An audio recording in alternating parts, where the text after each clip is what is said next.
the very first year when we started, and a couple of like 2-3 months into the school, I had a lot of parents who would come and say, what about exams? Aap test nahi dete ho, you don't give any tests, you don't give any exams. That school, the neighbor's school, my neighbor's child goes, itte tests, there are so many tests and they learn so many nursery rhymes. Your school is not teaching anything.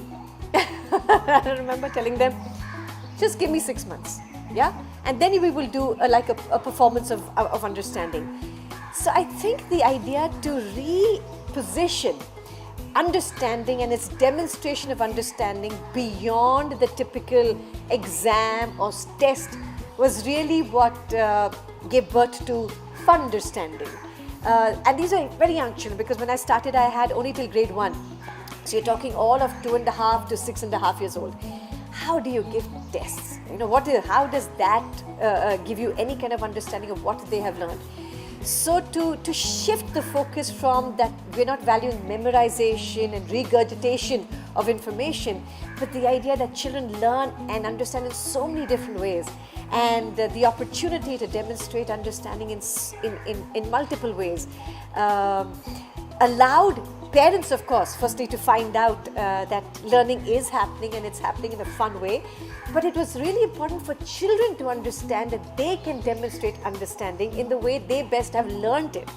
So when we were crafting the very first exhibition of learning, and a lot of it, I have to say, was a fallback on the work I had done at NID, at the National Institute of Design, where our work was demonstrated not as an examination, but in exhibitions of work. I used to pull from a lot of those moments of how I enjoyed expressing what I had learned in my college days, and we brought those ideas back into the exhibition of learning for children. Of course, the first team got together. I remember Hardik and Kirti and Jazz and Nirali and Sumanyu, all of them sitting and putting together that very first exhibition. I think the idea of fun understanding actually came from the children as a nomenclature. They're saying, I can't for sure tell it, but I do necessarily remember that when we were putting this story together, that how do we let parents know that we're having so much fun while we are learning, that the idea of understanding became a very natural fallout. So I guess the focus really and the purpose, or rather the purpose really was to get parents to understand that learning is not about a piece of paper. Learning is not about memory. And learning can be fun and children can understand.